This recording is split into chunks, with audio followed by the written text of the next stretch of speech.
The ThumbAround Reverse is a reverse of the ThumbAround Normal. The ThumbAround Normal looks like this, and the ThumbAround Reverse is simply the reverse of this trick, and it looks like this. To begin, locate your pen or pencil's center of balance.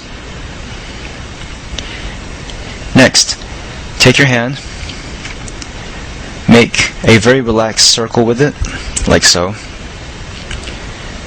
Place the pen or pencil on top. Make sure that the center of balance is roughly around where the first line of your finger, your index finger is. And the index finger, the point, is below the center of balance. Another thing you should note is that the pen or pencil is making almost a 90-degree angle with this hand, with this finger. Next, place your thumb below the index finger, and this is your starting position. Once you have the starting position ready, you will want to start the push of the pen. To do the push, move the index finger towards the base knuckle of the thumb. You will do this by curling the index finger towards that area. When you do this, it is creating a trigger-like motion, as if you were pulling the trigger of a gun. When you do this, when you pull the trigger, this moves the pen above the index finger, the curled index finger, and it starts to spin around the thumb.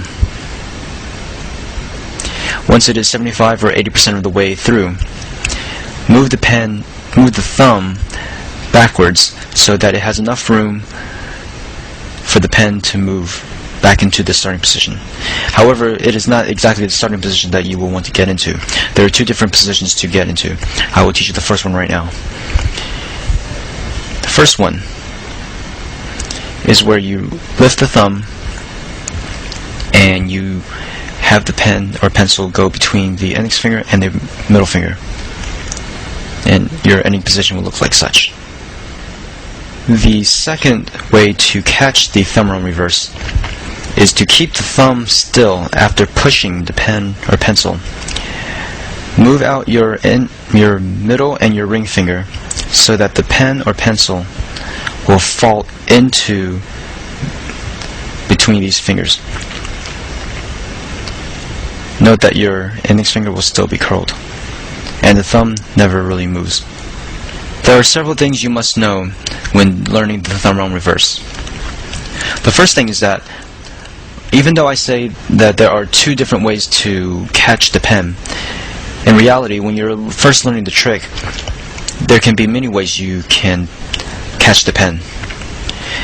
The important part to remember is that as long as you get the pen to spin around the thumb and you catch it in any way you can, it doesn't really matter how you catch it. As long as you accomplish this first task, then you were well on your way in perfecting the ThumbAround Reverse. Another thing that people tend to forget is that if you wish to do the ThumbAround Reverse and you want to do it catch it the first way, you must learn how to move the thumb backwards so that it will fall into place. The only way I can suggest to learn this is by watching these slow motion videos over and over until you understand the timing of the trick. And last, there is the push. Oftentimes people have a hard time understanding how to do the push. Sometimes when they try to pull the trigger, it gets stuck between the thumb and the index finger. Remember that it must go above the index finger. To do this, the pulling of the trigger, or otherwise known as the pushing of the pen or pencil, must be a very fluid and constant motion, meaning that the index finger does not simply push the pen and you cannot expect it to simply go around. Instead, you must push it, keep contact with it for a split second, and then you will touch the base knuckle, then it will go around.